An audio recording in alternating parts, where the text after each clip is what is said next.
Les éclipses solaires sont des tours de magie cosmique au cours desquelles la Lune avale le Soleil. Sauf qu'il ne s'agit pas de magie, mais de science. Essayons de savoir comment tout ça fonctionne et comment on peut observer ce phénomène fascinant. Tout commence au moment où la Lune, le Soleil et la Terre s'alignent avec la Lune directement entre nous et notre étoile. Cet alignement est possible parce que l'orbite de la Lune autour de la Terre est légèrement inclinée par rapport à celui de la Terre autour du Soleil. Les éclipses solaires ne se produisent qu'avec les nouvelles lunes, quand la Lune est la plus proche de la Terre sur son orbite.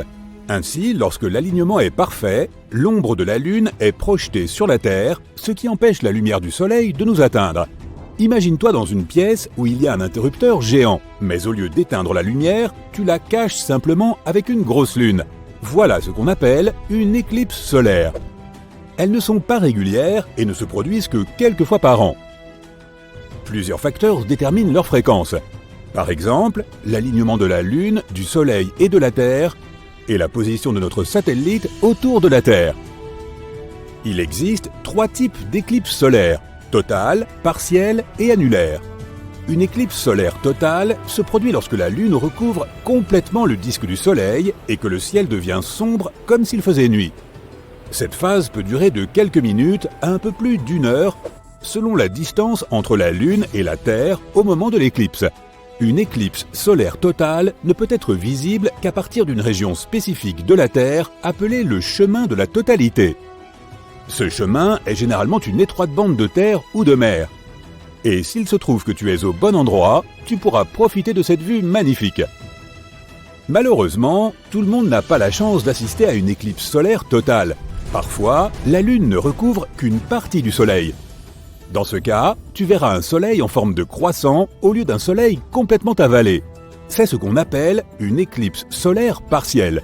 Et si tu n'as vraiment pas de chance, il se peut que la Lune soit trop éloignée de la Terre pour recouvrir complètement le Soleil. Dans ce cas, tu verras un anneau lumineux autour de la Lune. C'est ce qu'on appelle une éclipse solaire annulaire. Les éclipses solaires font partie des phénomènes célestes les plus spectaculaires que l'on puisse observer. Les hommes les ont admirées et étudiées tout au long de l'histoire, et elles ont joué un rôle important dans notre compréhension du Soleil, de la Lune et de la Terre. Nous les avons utilisées pour mesurer la taille et la distance de la Lune et du Soleil, pour étudier l'atmosphère solaire et pour tester la théorie de la relativité générale d'Einstein. Les éclipses solaires ont toujours été importantes pour les humains et ils les ont associées à différents mythes et superstitions. Certaines cultures y voyaient un présage funeste ou un moyen de communication entre les dieux et les hommes. D'autres pensaient qu'on pouvait y lire l'avenir ou faire fuir les mauvais esprits grâce à elles. Ces croyances nous montrent l'importance que les gens accordaient aux éclipses solaires. Il y a eu de nombreuses éclipses solaires mémorables au cours des siècles, chacune avec une histoire et une signification particulière. En voici quelques exemples parmi les plus mystérieuses, les plus cool ou les plus célèbres. L'éclipse de Thalès est l'une des éclipses solaires les plus célèbres de l'histoire. Elle se serait produite en l'an 585 avant notre ère, et aurait été prédite par le philosophe grec Thalès de Milet. Selon la légende, Thalès aurait prédit l'éclipse en observant les cycles de la Lune et sa prédiction aurait étonné et effrayé les gens de l'époque. L'éclipse de Ptolémée est une éclipse solaire totale qui se serait produite en l'an 150 de notre ère. Elle est célèbre parce qu'elle est mentionnée dans les écrits de l'astronome grec Ptolémée. Il s'est servi de ses observations des cycles de la Lune pour faire sa prédiction, qui a, elle aussi, grandement étonné ses concitoyens. L'éclipse du siècle est une éclipse solaire totale qui s'est produite le 11 juillet 1991. Elle fut visible depuis une grande partie de l'Amérique du Sud. Il s'agit de la plus longue éclipse solaire totale du XXe siècle. Elle a duré plus de 6 minutes et demie. L'éclipse des Pyramides est une éclipse solaire totale qui s'est produite le 20 mars 2015 et qui fut visible depuis une partie de l'Europe, de l'Afrique et du Moyen-Orient. Elle est devenue célèbre car elle est passée directement au-dessus des antiques pyramides de Gizeh en Égypte, offrant une occasion unique aux scientifiques et aux touristes d'étudier l'éclipse depuis ce lieu historique. Et bien sûr, la grande éclipse américaine de 2017. Il s'agit d'une éclipse solaire totale, visible depuis une grande partie des États-Unis, d'une côte à l'autre. Ce fut la première éclipse totale visible depuis les États-Unis contigus en près de 40 ans, et elle a attiré des millions de spectateurs et presque tous les médias. Étant donné qu'il s'agit d'un phénomène rare, personne ne souhaite le rater. Par chance, nous disposons d'un calendrier des éclipses solaires qui doivent se produire au cours des prochaines années.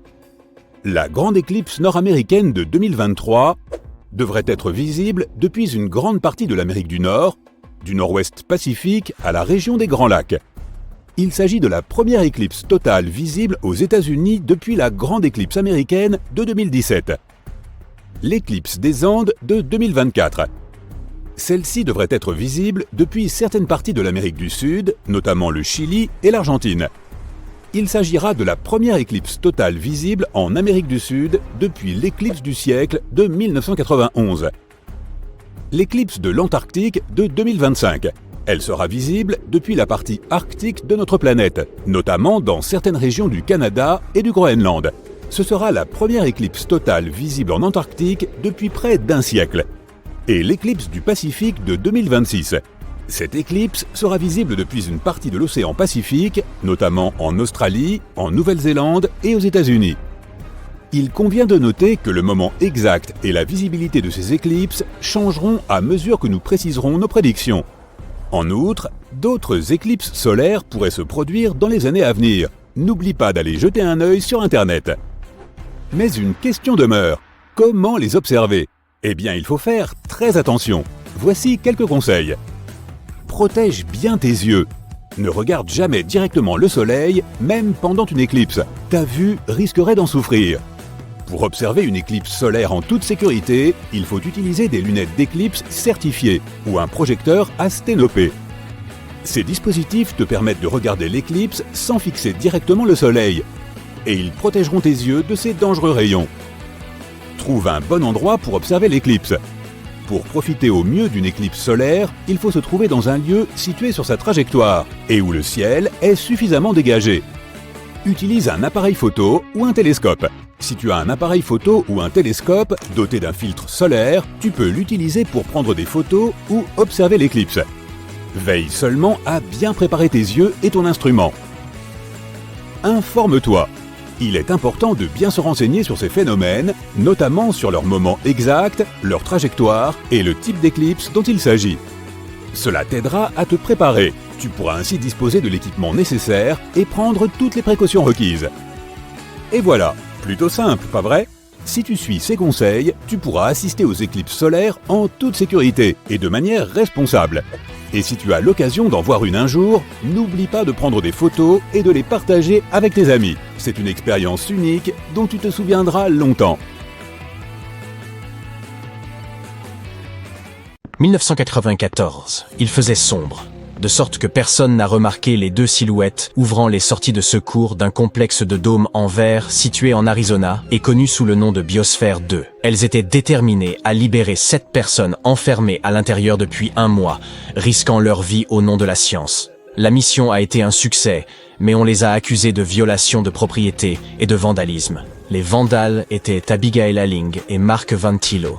Ils faisaient partie des 8 premiers malheureux à vivre dans cet endroit comme des cobayes. Et ils ne voulaient pas que d'autres subissent les mêmes horreurs qu'ils avaient vécues. 150 millions de dollars ont été dépensés pour déterminer si les humains pouvaient y créer des conditions de vie convenables sur d'autres planètes, comme Mars. Pour ce faire, les scientifiques ont construit un mini-monde avec plus de 3000 espèces de plantes et d'animaux. La Biosphère 2 était un habitat de 12 000 mètres carrés, complètement isolé, doté de sa propre mini-forêt tropicale, d'une plage privative avec un récif de corail, d'une petite savane, d'un marais, et même d'un bout de désert. Entre 1991 et 1993, rien n'a pu entrer ou sortir de cet endroit. Le groupe de 8 personnes enfermées à l'intérieur se nommait les Biosphériens et portaient des combinaisons assorties à la manière de Star Trek, cultivant leur propre nourriture et respirant leur propre air. Tout a débuté avec de grands espoirs et un petit déjeuner digne d'un hôtel 5 étoiles. Mais les choses ont pris un tournant plus sombre au fil des mois. Toute l'équipe mourait de faim et virait à l'orange. Dans la Biosphère 1, qui est notre bonne vieille Terre, vous pouvez commander une pizza en 2 minutes. Mais à l'intérieur de la Biosphère 2, il leur aura fallu 4 mois interminables pour préparer une margherita. Ils ont dû récolter du blé pour la pâte et traire des chèvres pour le fromage. L'objectif était d'être complètement autosuffisants. Et ils sont devenus une partie intégrante de leur atmosphère, littéralement. Lorsqu'ils expiraient, leur dioxyde de carbone nourrissait les patates douces qu'ils cultivaient. Et ces patates douces devenaient en retour une partie d'eux-mêmes, puisqu'ils mangeaient essentiellement le même carbone encore et encore. Ils se sont en repus de patates douces que leur peau est réellement devenue orange à cause de tout cet excédent de bêta-carotène. Ce qui semblait être une situation amusante sur le moment a mis en évidence un gros problème. Les rendements agricoles dans la biosphère 2 étaient extrêmement décevants, et l'équipe mourait de faim. La faim les rendait fous, et des accès de colère subite les ont conduits à faire des choses regrettables, comme voler des bananes dans la réserve du sous-sol. Au bout d'un moment, il a fallu verrouiller le congélateur. Au cours des 6 premiers mois, chacun d'eux a perdu entre 8 et 26 kilos. Chaque jour, quelqu'un se chargeait de peser les aliments frais pour le cuisinier, consignant toute information sur les nutriments dans l'ordinateur, pour s'assurer que l'équipage atteignait ses apports recommandés en calories, protéines et matières grasses. Au début, les repas étaient servis sous forme de buffet, mais à mesure que les vivres commençaient à manquer, les cuisiniers ont commencé à diviser méticuleusement leur nourriture en portions égales. Leur régime, principalement des patates douces, des carottes, des fruits et occasionnellement de la viande le dimanche, était censé leur permettre de tenir pendant ces épuisantes semaines de 80 heures, faites de travail manuel épuisant. Les biosphériens quittaient chaque repas encore affamés et faisaient des rêves récurrents de Big Mac, de sushis, de barres chocolatées et autres gâteaux. L'air commençait à manquer. L'endroit était entièrement scellé, avec un dôme de verre et d'acier par en haut, et un sol fait du même métal par en bas. Les responsables veillaient à contrôler tout ce qui y entrait, afin d'éviter que des matériaux synthétiques émettent des gaz nocifs. Les zones de confort étaient meublées de bois et de laine, et on ne pouvait pas y utiliser de déodorant chimique ou y souffler de bougies d'anniversaire. Les biosphériens comptaient sur la nourriture qu'ils cultivaient et sur leur mini-forêt tropicale pour produire l'oxygène nécessaire à leur survie. Cependant, ils perdaient très rapidement de l'oxygène, asphyxiés par leurs propres émissions de dioxyde de carbone. Et le pire, c'est qu'ils n'avaient aucune idée de pourquoi. Avec encore 9 mois d'expérience à subir, le niveau d'oxygène avait déjà chuté de 21 à environ 15%. Ce qui donnait l'impression de vivre au sommet du mont Fuji. Ils se sentaient terriblement mal et se traînaient péniblement à travers la biosphère. Ils ne pouvaient même pas terminer une phrase sans s'arrêter pour reprendre leur souffle. Puis l'apnée du sommeil a commencé à apparaître, certains se réveillant à bout de souffle. Pour réduire les niveaux de CO2 à l'intérieur de la biosphère 2, ils ont bien tenté quelques manœuvres désespérées, comme faire pousser des plantes à un rythme fou, réduire autant que possible l'arrosage du sol, et même renoncer à labourer leur culture. Rien n'a fonctionné. Tout le monde a donc convenu qu'ils n'étaient pas très loin de toucher le fond, et ils ont donc résolu de demander de l'aide. Des camions réfrigérés sont arrivés pour pomper de l'oxygène pur dans Biosphère 2. Dès que le gaz a commencé à se répandre, ils se sont mis à rire aux éclats et à courir partout comme des cabris. L'écosystème était un véritable désastre. Les colibris et les abeilles ont disparu après quelques mois, de sorte que les plantes n'étaient plus pollinisées. Les vers et les acariens ont attaqué les cultures, et les cafards ont tout envahi. 4 espèces de cafards savailles ont été introduites pour recycler la matière organique, mais les cafards domestiques ordinaires étaient les survivants ultimes. Ils sont parvenus à s'infiltrer et à se multiplier, présentant une menace sérieuse pour les cultures. La nuit, la cuisine était envahie de cafards dès que les lumières s'éteignaient. Pour combattre cette infestation, le groupe a graissé des tasses de café avec du lubrifiant et y a mis des morceaux de papaye pour servir d'appât. Les cafards grimpaient à l'intérieur, mais ne pouvaient plus en escalader les bords glissants pour s'échapper. Avoir faim, manquer d'oxygène, faire face à des infestations d'insectes, cela suffirait à rendre fou n'importe qui. De violentes disputes ont conduit les gens à se jeter des tasses à la figure et à se cracher dessus. Finalement, le groupe s'est simplement scindé en deux. Ils ont arrêté de se parler et pouvaient se croiser dans les couloirs sans même s'adresser un regard.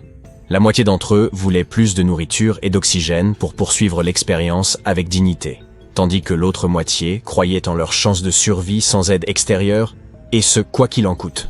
En vérité, la chambre scellée avait été violée bien avant tout cela.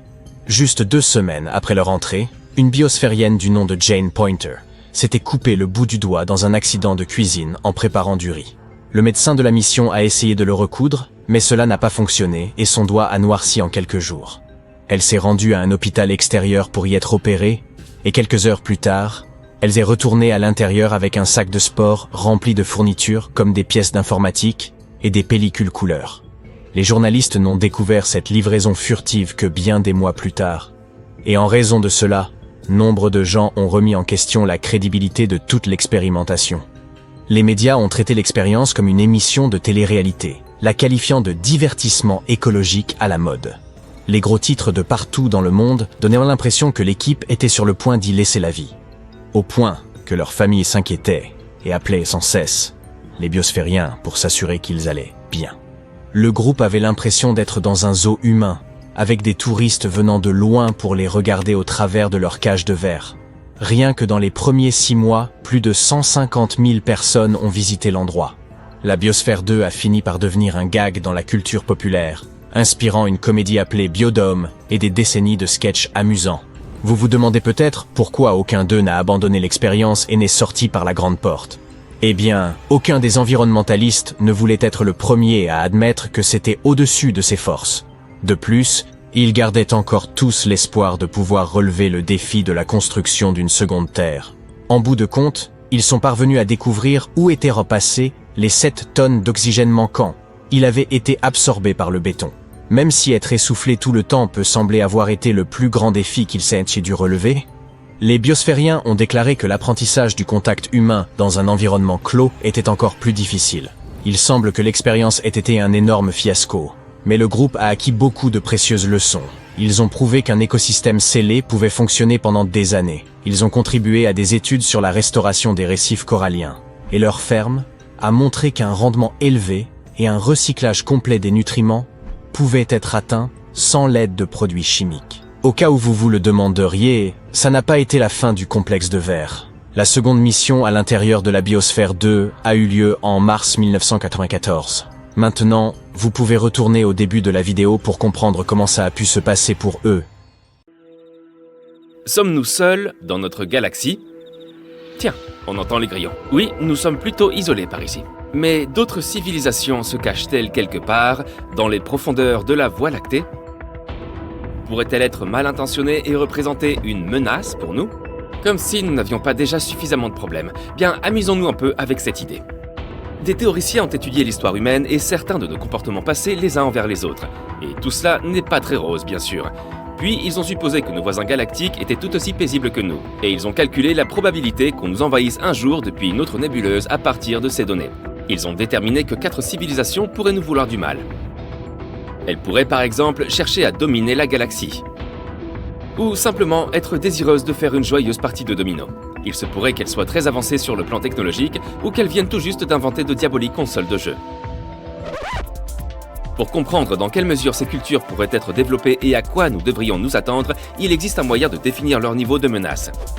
Grâce à une méthode appelée l'échelle de Kardashev, on peut analyser le niveau de développement de nos hypothétiques voisins. Avec 3 niveaux différents, elle examine la quantité d'énergie qu'une civilisation pourrait tirer de son étoile, ce qui nous donnerait une idée de son degré d'avancement. Mais cela ne peut inclure que celles qui maîtrisent la communication interstellaire. Toutes celles qui sont encore à se servir de pigeons voyageurs de l'espace sont donc bien sûr exclues. Le modèle de civilisation numéro 1 a appris à exploiter l'énergie du Soleil, mais seulement celle que ses habitants reçoivent sur leur propre planète. On peut penser aux panneaux solaires par exemple. Le modèle 2 est capable d'utiliser cette énergie de manière directe, à l'aide, mettons, d'une sphère de Dyson.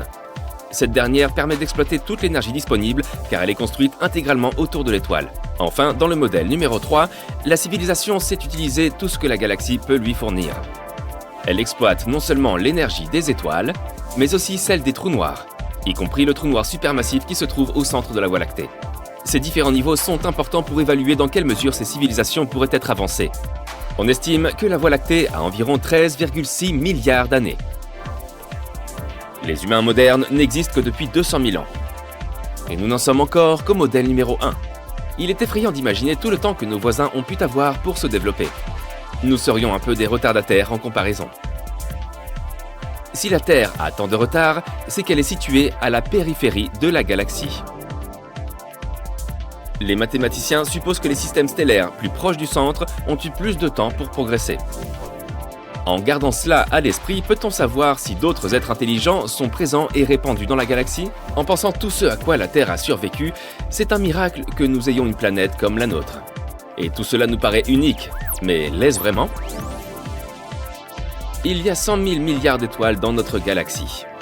Et il y a jusqu'à 200 milliards de planètes, dont environ 300 000 exoplanètes capables d'habiter le type de vie que nous connaissons. Parmi ces planètes habitables, est-il possible de savoir lesquelles pourraient abriter des êtres désireux de nous envoyer un email? On ne va pas s'amuser à compter les individus, bien sûr. L'équation de Drake peut nous donner une estimation approximative si nous calculons la moyenne de quelques facteurs clés. Elle commence par déterminer combien de planètes abritant la vie seraient suffisamment intelligentes pour communiquer. Les chiffres sont énormes, si l'on considère le nombre d'étoiles et de planètes qui les entourent. Et à partir de là, nous réduisons encore ce nombre en ne considérant que celles qui se trouvent dans la zone habitable de leur système solaire. On appelle cette zone la zone boucle d'or, car elle n'est ni trop éloignée de l'étoile, ni trop proche d'elle. Elle se trouve juste où il faut. Nous réduisons ensuite encore plus les chiffres en calculant lesquelles de ces planètes habitables sont théoriquement capables d'accueillir la vie. Et à partir de tout cela, l'équation nous donne une estimation du nombre d'êtres suffisamment intelligents pour communiquer. Les paramètres sont compliqués et l'équation n'est pas facile à expliquer. Mais d'après ces calculs, il pourrait y avoir jusqu'à 100 millions de planètes abritant des civilisations intelligentes. Mais tout comme chez nous, il est très probable que ces civilisations connaissent de grandes difficultés. Il faut ajouter le facteur événement catastrophique à l'équation, les impacts d'astéroïdes, les éruptions solaires, les supervolcans et les supernovas. Et puis il y a aussi l'éventualité de l'autodestruction par la technologie, la domination de l'intelligence artificielle et les nanotechnologies, ou encore les désastres écologiques, l'épuisement des ressources naturelles, ou la stupidité tout simplement. Si nous mettons tous ces éléments dans l'équation, il nous reste environ 15 000 civilisations. Mais que pourraient bien-elles vouloir aux humains? Nous avons une abondance de matériaux qui pourraient leur être très utiles. Prêts à être récoltés, faciles à obtenir. En plus de la grande quantité d'eau qu'elles pourraient aspirer, l'hydrogène étant un élément indispensable au combustible des fusées. Pourtant, ces choses ne sont pas vraiment rares dans la galaxie. Et elles pourraient être obtenues plus facilement dans d'autres systèmes solaires ou sur des astéroïdes moins éloignés. Notre technologie, toutefois, pourrait les intriguer. Toute la palette des innovations réalisées d'un continent à l'autre nous a ouvert des voies technologiques extrêmement variées et prometteuses. Il est possible que ces autres civilisations aient suivi des chemins complètement différents et n'aient pas fait autant de découvertes aussi capitales. Pense au karaoké, par exemple. Même chose en ce qui concerne les sciences appliquées, et leurs sciences en seraient grandement affectées. Du coup, la nôtre leur apporterait de précieuses solutions. Ensuite, il y a cette chose parmi les plus rares dans la galaxie, le fait que la Terre puisse accueillir la vie. Un voyageur intergalactique y verrait une aubaine.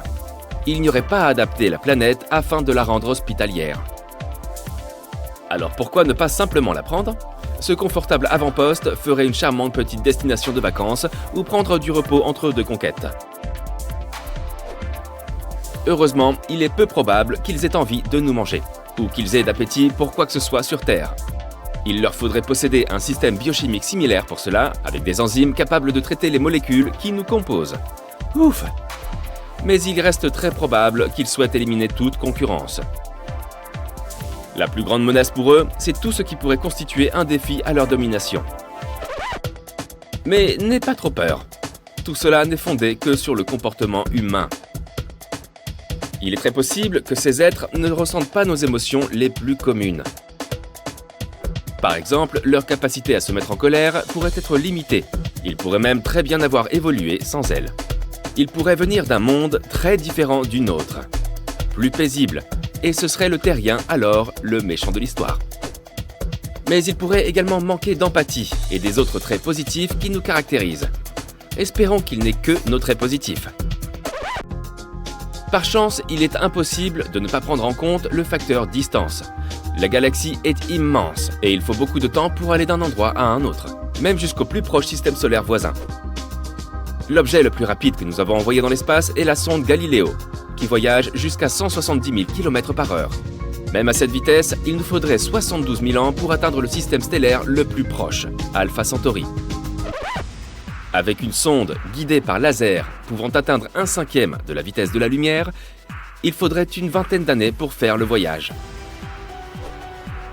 La Voie lactée fait plus de 105 700 années-lumière de diamètre. Si une civilisation était capable de voyager à la vitesse de la lumière, il lui faudrait des centaines de milliers d'années pour aller d'un bout à l'autre. Avec toute la distance qui sépare ce petit nombre de civilisations calculées, la seule possibilité de contact serait le développement très avancé de technologies de transport interstellaire. Mais pour effectuer un voyage aussi long, plus la masse à accélérer est importante, plus il faut d'énergie. Il est donc peu probable que des objets très grands soient envoyés. Ils pourraient cependant voyager jusqu'ici très rapidement dans une petite navette capable de transgresser les lois de la vitesse cosmique. Et peut-être sont-ils déjà ici, à nous observer ou à regarder Netflix. Mais selon le calcul des scientifiques, seules 2 des 15 civilisations mentionnées seraient capables d'atteindre un niveau de développement supérieur et suffisant. Cela signifie qu'il y a 0,01% de chances que des civilisations mal intentionnées nous rendent visite bientôt. S'ils savent que nous existons, et s'ils veulent entrer en contact avec nous, il leur faudra probablement des milliers, voire des millions d'années pour y arriver. Nous pouvons donc nous détendre encore un moment, par exemple en regardant Sympa. C'est une nuit claire et tu es dehors en train d'observer les étoiles. La Voie lactée, à elle seule, te semble immensément grande. En consultant ton téléphone, tu apprends que la galaxie dans laquelle tu te trouves en ce moment précis fait 100 000 années-lumière de large. Pour te donner une échelle, une année-lumière représente déjà une très grande distance. Ainsi, il faut 4,2 années-lumière pour se rendre de la Terre à Proxima du Centaure, l'étoile la plus proche de notre planète à l'exception du Soleil. Ainsi, 100 000 années-lumière, c'est bien plus que ce que nous, simples mortels, pouvons concevoir. Et il ne s'agit là que d'une seule galaxie. Il en existe beaucoup d'autres. Au vu de pareilles données, il semble peu probable que nous soyons la seule forme de vie dans l'univers, n'est-ce pas? Mais comment se fait-il que nous n'ayons jamais rien découvert d'autre jusqu'à présent? Autant être clair. La vie extraterrestre ne signifie pas nécessairement qu'il s'agit de petits bonhommes verts. Il peut aussi s'agir de micro-organismes, des bactéries et des plantes que l'on pourrait trouver sur d'autres planètes. En réalité, il existe un large éventail de possibilités pour que la vie existe ailleurs que sur Terre. Et si l'on considère qu'il y a jusqu'à 50 milliards de planètes dans la Voie lactée, il semble très peu probable que nous soyons seuls dans ce vaste univers. À quoi ressemblerait la vie sur d'autres corps célestes? C'est ce que nous avons passé des années à essayer de découvrir, et je t'invite à prendre part à cette réflexion. Une planète peut aujourd'hui paraître stérile, mais elle peut présenter des traces de matière organique ou de fossiles, indiquant qu'une forme de vie a pu y prospérer autrefois. Il se peut aussi que certaines planètes abritent des formes de vie dotées d'une biochimie complexe, ce qui signifie qu'elles peuvent avoir une faune comparable à celle que nous avons sur Terre, mais probablement très différente. La NASA a contribué au développement d'une science spécifique, consacrée à l'étude des formes de vie en dehors de la Terre. Il s'agit de l'astrobiologie.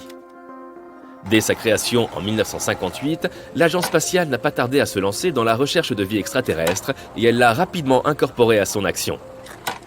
Il s'agissait d'abord de comprendre comment la vie s'était formée sur Terre, et ensuite comment elle aurait pu apparaître sur d'autres planètes.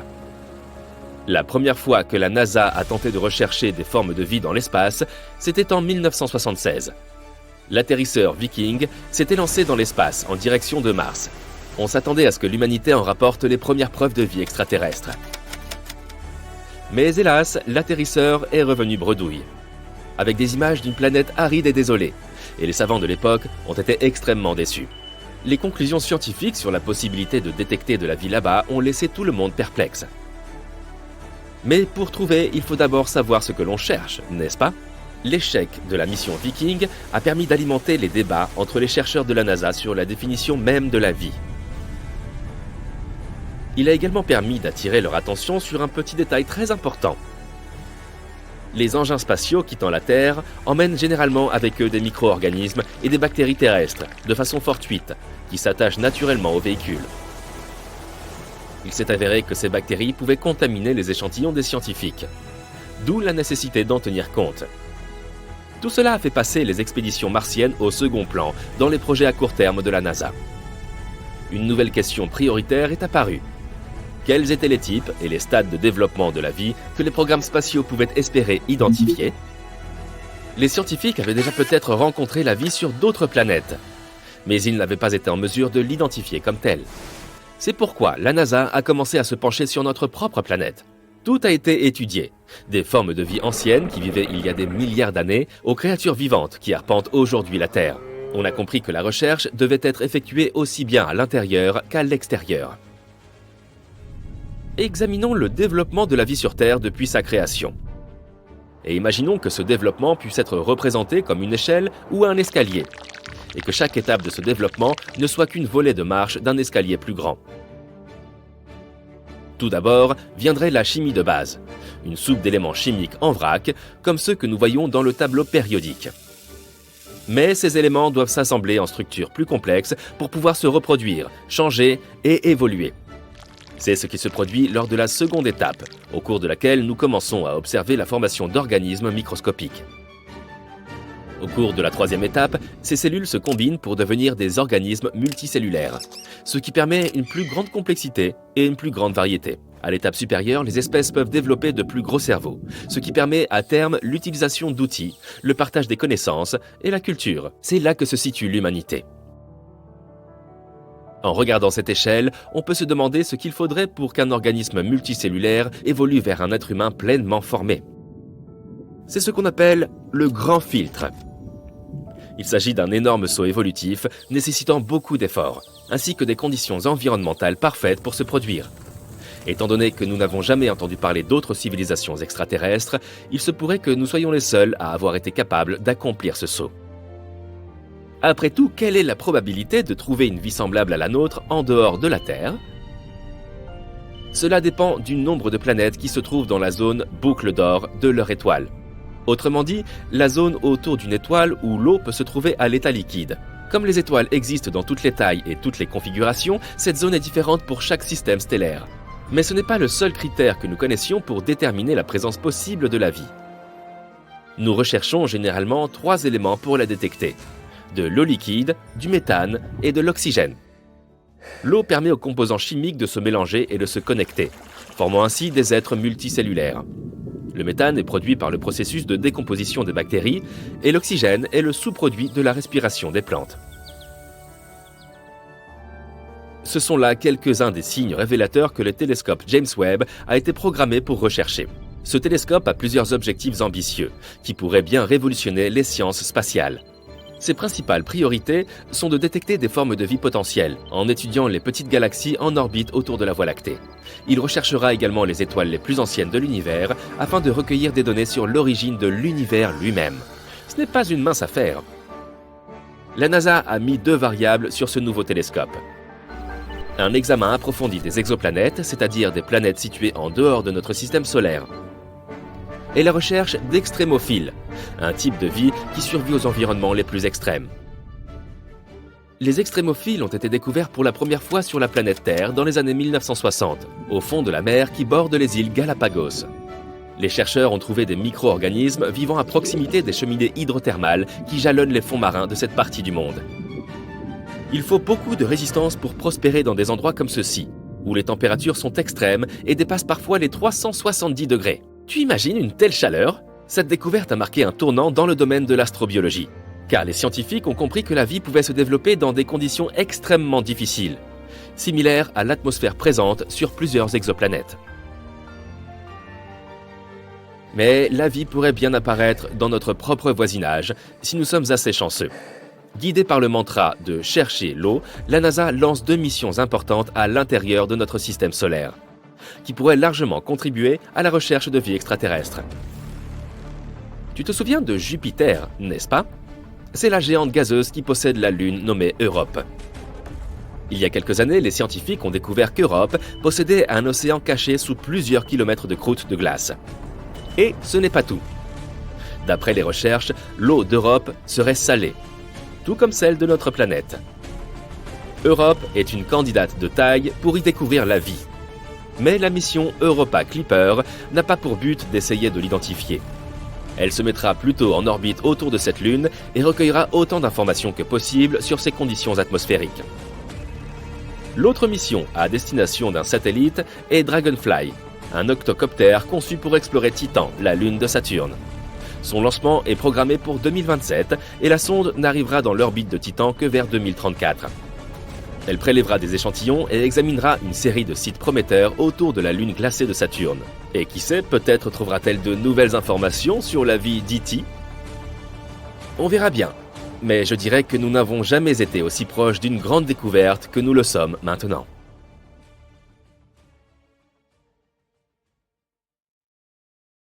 Savais-tu que les humains sont des créatures de l'espace? Tu es né dans l'espace. Et oui, même moi, je suis né dans l'espace. Nous sommes tous nés dans l'espace. Mais pour que nous autres humains soyons ici sur Terre, il a fallu réunir tant de conditions qu'il était hautement improbable que nous puissions un jour exister. Mais pourtant, nous existons. Tout d'abord, et comme toutes les autres créatures de l'espace qui existent peut-être, il fallait que nous fassions notre apparition sur une planète en orbite autour d'une étoile jaune, pas une étoile rouge ni une étoile bleue. Pas une étoile bleue car elle se consume trop rapidement, en quelques millions d'années, et l'évolution n'aurait pas suffisamment de temps pour opérer et produire des êtres intelligents. Les étoiles bleues ont aussi une fâcheuse tendance à grossir et à devenir rouges, quand elles s'effondrent et explosent. Il est donc très improbable qu'une civilisation puisse se développer autour d'une étoile bleue. Le voisinage des étoiles rouges, qui sont de loin les étoiles les plus nombreuses, ne présente pas non plus les conditions idéales au développement d'une civilisation intelligente. Une étoile rouge est si froide et si peu brillante qu'il faudrait que la planète candidate se trouve sur une orbite extrêmement rapprochée, ce qui l'exposerait malheureusement à des rayons X d'une intensité fatale. Donc, bien que les étoiles rouges soient les plus nombreuses et qu'un grand nombre de planètes gravitent autour d'elles, elles ne sont absolument pas susceptibles d'accueillir une forme de vie intelligente et civilisée comme la nôtre. Il reste donc les étoiles jaunes, soit environ 10% de la totalité des étoiles. Cependant, une condition capitale doit être remplie avant qu'on puisse même envisager la possibilité d'un tel développement. Il faut encore que l'astre soit une étoile de 3e génération. Seules les étoiles de 3e génération contiennent une diversité chimique suffisante pour assurer la survie des formes de vie avancées. Chaque fois qu'une étoile explose, des éléments lourds et complexes sont générés. L'explosion expulse ces éléments qui trouvent leur chemin vers une nébuleuse. La gravité au sein de la nébuleuse forme ensuite progressivement la prochaine génération d'étoiles, et ainsi de suite. Notre corps a besoin de calcium pour son squelette et ses dents. Notre cerveau a besoin de zinc pour que les signaux électrochimiques qui nous font bouger, sentir et penser soient créés. Notre sang a besoin de fer. Pour toutes ces raisons et bien d'autres, nos corps avaient donc besoin d'une étoile jaune de 3e génération pour exister. Étonnamment, tous les différents éléments de l'univers, la totalité des 94 éléments naturels, de l'hydrogène au plutonium, se trouvent sur Terre. C'est peut-être pour cela que nous sommes là. Et nous pouvons remercier notre Soleil, cette naine jaune de 3e génération. Pourquoi jaune? Parce que les étoiles jaunes brûlent de façon très régulière, par fusion nucléaire, sans que leur luminosité ne change de façon significative sur des milliards d'années. Si notre Soleil devenait seulement 6% plus brillant ou moins brillant, la Terre deviendrait trop chaude ou trop froide et la civilisation disparaîtrait. Heureusement, la Terre se trouve dans la zone habitable du Soleil. La zone habitable est l'endroit où l'eau liquide peut exister sur une planète. Mais cela nous amène à la deuxième condition nécessaire pour que la vie intelligente puisse voir le jour dans l'espace. La planète elle-même.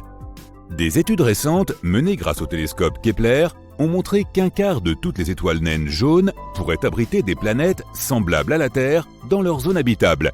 Ce chiffre est quelque peu discutable. Et il est possible qu'il se réduise en réalité à une seule naine jaune sur 33. Mais cela fait quand même beaucoup de planètes en orbite dans la zone habitable d'étoiles jaunes. Penchons-nous donc à présent sur la deuxième condition essentielle au développement d'une forme de vie intelligente dans l'espace. La nature de la planète elle-même. La planète candidate devra posséder un très grand nombre de caractéristiques très particulières et extrêmement rares. Il faut de surcroît que ces caractéristiques soient toutes réunies. La plus importante, c'est que la planète doit être protégée de l'étoile même autour de laquelle elle gravite et qui lui donne la vie. Comme les étoiles brûlent par fusion nucléaire, les gaz de l'enveloppe extérieure du Soleil, appelés couronnes, sont projetés dans l'espace sous la forme de ce qu'on appelle le vent solaire. Les satellites américains mesurent en permanence la force du vent solaire, qui est principalement composé de noyaux d'hydrogène électrifiés, ionisés, et de noyaux atomiques provenant des nombreux autres éléments présents dans le Soleil. Ce n'est pas que l'atmosphère qui protège la Terre, c'est la magnétosphère qui arrête ou dévie le dangereux vent solaire, provoquant des aurores lorsque le vent solaire est attiré par les pôles magnétiques de la planète et électrifie l'air de la haute atmosphère comme une ampoule fluorescente. Sans magnétosphère, toute planète, même celle qui se trouve dans les zones habitables, serait grillée par une pluie constante de noyaux d'hydrogène ionisés provenant de son étoile. Une planète abritant la vie doit avoir une magnétosphère suffisamment forte pour dévier le vent solaire. Toutes les planètes de notre système solaire ne possèdent pas une magnétosphère. Les planètes géantes gazeuses, Jupiter, Saturne, Uranus et Neptune, ont des magnétosphères, mais les planètes gazeuses ne peuvent pas abriter de civilisation. Parmi les mondes solides, seuls la Terre et Mercure ont des magnétosphères, mais Mercure est trop proche du Soleil pour être protégé contre le vent solaire. La Terre possède un autre bouclier qui la protège du Soleil, c'est son atmosphère. L'atmosphère a une épaisseur d'environ 483 km, mais elle est en grande partie concentrée dans un rayon de 16 km autour de la surface de la Terre. L'atmosphère protège la vie sur Terre des rayons ultraviolets, UV et des rayons X du Soleil. Son gaz, l'ozone, qui est constitué de 3 atomes d'oxygène liés en une grande molécule présente dans la haute atmosphère, empêche la plupart des rayons UV du Soleil d'atteindre la surface. La planète Mars, dont l'atmosphère est 1000 fois plus rare que celle de la Terre, n'a pas d'ozone, et les émissions d'ultraviolets du Soleil ont totalement irradié sa surface. Une planète doit être capable de stopper le rayonnement UV de son étoile. La composition spécifique de l'atmosphère est donc essentielle pour qu'une planète puisse abriter une civilisation intelligente. Nous sommes chanceux, mais il s'agit d'un mélange rare et fragile. La planète doit posséder, au moins en partie, une surface solide sur laquelle on peut marcher et travailler. Elle doit avoir une croûte. Des civilisations sous-marines ou qui flotteraient dans l'atmosphère de leur planète relèvent absolument de la science-fiction. La croûte d'une planète doit avoir des plaques tectoniques qui bougent. Le mouvement des plaques tectoniques crée la subduction de la croûte. La subduction, c'est quand une plaque tectonique glisse au-dessous d'une autre, apportant un renouvellement de matière à la surface. Ce renouvellement des propriétés chimiques de la planète empêche ce qu'on appelle l'équilibre chimique, dans lequel plus rien n'est réactif. Les tremblements de terre et les volcans contribuent également au processus de renouvellement géochimique. Mais oui, les tremblements de terre et les volcans sont bénéfiques. La subduction des plaques tectoniques est donc une autre condition indispensable à la vie. Mars n'a pas d'activité tectonique, Vénus et Mercure non plus. Mercure est une seule grande plaque tectonique, mais il n'y a pas d'activité en cours, à part un léger rétrécissement. L'une des principales raisons pour lesquelles ces planètes n'abritent pas de vie, c'est qu'il n'y a pas de réactivité géochimique, car il n'y a pas de subduction tectonique. Et cela nous amène à la Lune. Oui, la Lune. Affirmer que la Lune assure notre survie te semblera peut-être bien capillotracté, mais la contribution de la Lune à la vie sur Terre est essentielle. Tout d'abord, la gravité de la Lune, lorsqu'elle se déplace dans l'espace avec la Terre, ne fait pas que provoquer le flux et le reflux des marées océaniques. Elle aide aussi la Terre dans sa rotation à remuer le magma qui se trouve en son sein. Le mouvement du magma à l'intérieur de la Terre, avec sa forte teneur en métaux, contribue au renouvellement de la magnétosphère de la Terre. La Lune nous protège donc dans l'espace en faisant de notre planète une géodynamo, génératrice de magnétisme. La Lune est le plus gros satellite du système solaire par rapport à la taille de la planète autour de laquelle elle orbite. De nombreuses personnes considèrent que le couple Terre-Lune est un système de planètes doubles, mais ça, c'est un autre sujet. Une autre chose que fait la Lune pour préserver la vie sur Terre est de maintenir la stabilité de notre cher globe. Comme la Lune est en état de verrouillage gravitationnel par rapport à la Terre, elle agit un peu comme la perche d'un équilibriste. Par conséquent, la Terre n'oscille pas beaucoup comparée aux autres planètes. Cette oscillation est appelée libration. Si la Terre oscillait autant que Mars ou Saturne, non seulement notre météo serait complètement chaotique, mais l'agriculture serait peut-être impossible. Ces circonstances astronomiques rares, ou peut-être uniques, se conjuguent pour rendre la Terre habitable pour l'humanité. Il y a de nombreux autres facteurs non astronomiques, comme les facteurs évolutifs, biologiques et chimiques nécessaires à l'existence de la vie sur Terre. Les probabilités ou improbabilités se multiplient. Tout bien considéré, nous avons beaucoup de chance d'être ici. En fait, nous sommes tellement chanceux que nous avons peut-être touché le jackpot. En considérant tout cela, il semble extrêmement incertain que cette perfection se répète ailleurs dans l'univers.